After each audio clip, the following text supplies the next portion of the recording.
Ал енді бүгінгі жиынымыздың қарарын дайындадық. Соны оқуға мен Жамбол Рахматолланы шақырам. Соны оқысын, сосын қолдасаңыздар қабылдайық.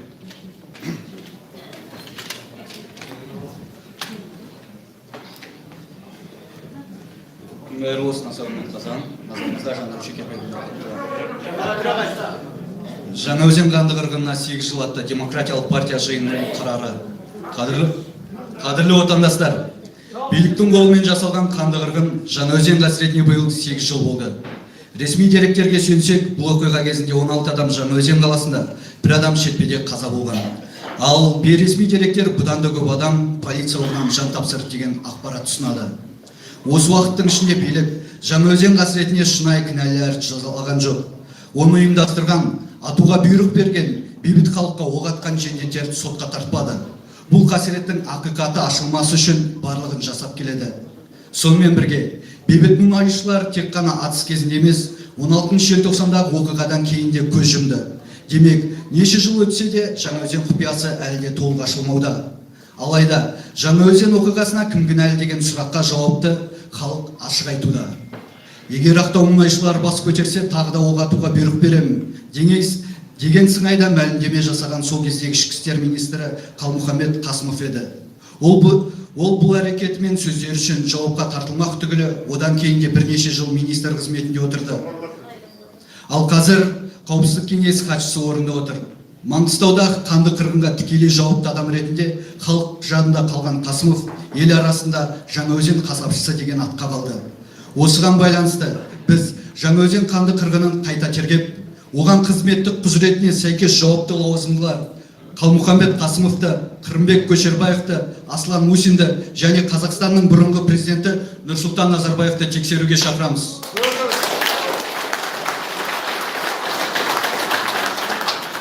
Қызметіне, мәнсабына қарамастан Жаңаөзен қырғынына жауаптылар жазаға тартылуы тиіс. Сонымен бірге, біз Қазақстанда дереу саяси, демократиялық реформалар жүзеге асыруды талап етеміз. Біріншіден, саяси партиялар туралы жаңа заң қабылданып, партиялар тіркеу жеңілдетілуі тиіс. Елдегі барлық саяси күштерге тең деңгейде партия құруға, тіркеуге мүмкіндік ашылуы тиіс. Екіншіден, бейбіт жиындар туралы жаңа заң қабылдап, митинг өткізудің тәртібін рұқсат сұраудан ескерту формасын ауыстыруды талап етеміз. Бейбіт митингілерге шығатын азаматтық белсенділерді қудалауды тоқтатуды талап етеміз. Үшіншіден, сайлау туралы заңға өзгерістер енгізіліп, президенттік додаға есі дұрыс, жасы 30-дан асқан әрбір азамат түсуге құқылы деген бапты енгізуді талап етеміз. Сонымен бірге, парламент сайлауына тек қана партиялық тізіммен емес, мажоритарлы жүйе бойынша азаматтарға қатысу мүмкіндік ашылуы керек. Төртіншіден, Арон Атабек, Мұхтар Жәкішев, Макс Боқаев, Алмат Жұмағұлов, Кенжебек Әбішев және басқа саяси тұтқындар дереу босатылсын. Олар босатылып қана қоймай,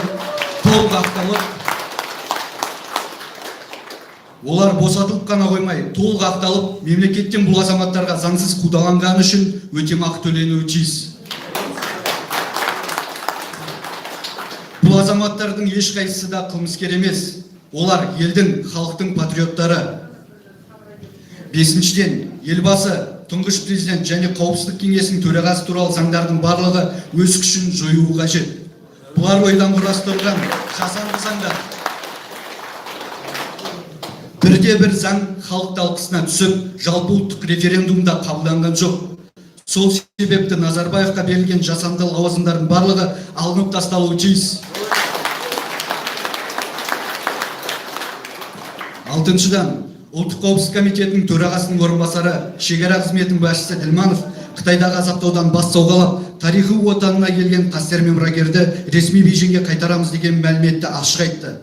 Біз бұған үзілді-кесілді қарсымыз. Себебі Қытай лагерлерінде азаптаулар туралы ашық айтқан қастер мен мұрагер сөзсіз Қытайда қатерлі жағдайға ұшырайды. Тіпті олар Қытай билігі өлім жазасын кесуі де мүмкін.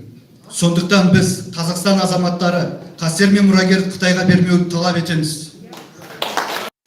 Сонымен бірге, Қытайда ұлт ретінде жойылудың алдында тұрған 2 миллионға тарта қазақты Қазақстанға көшіру мәселесін көтеруді қажет деп санаймыз. Осы орада Тоқаевтың Қытайда жаппай қысым көрген азаматтар жоқ деген өтірікке негізделген мәлімдемесін айыптаймыз. Сонымен бірге, Қазақстанда жақын уақытта парламент сайлауы өтеді деген ақпарат тарауда.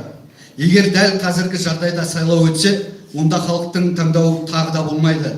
Нұр Отанда одан басқа тіркелген 5 партияда биліктің саяси жобалары, ұйымдары. Осы себепті біз нағыз оппозициялық, демократиялық бағыттағы жаңа саяси партиялар тіркеуден өтпей, жоғарыда айтылған нақты демократиялық талаптар орындалмай, Қазақстанда сайлау өткізілмесін деген мәселені ашық көтереміз.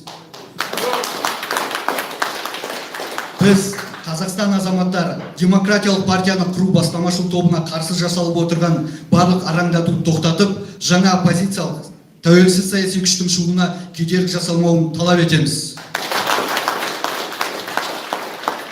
Рахмет. Қолдайсыздар ғой, қабылдаймыз ба осы қарарды? Рахмет. Енді қазір Рысбек аға 1 минуттық несі бар екен, хабарламасы. Соны айтып өтсін, содан кейін асқа өтейік. Сөйлей алмай қалған азаматтар астада өздерінің пікірлерін айтсын. Сосын тағы бір хабарландыру, осы мына қоңыз кітабы қазір осы жерге алынып келінді. Осы жерден өздеріңіз сатып алып оқысаңыздар болады. Осындай хабарландыру.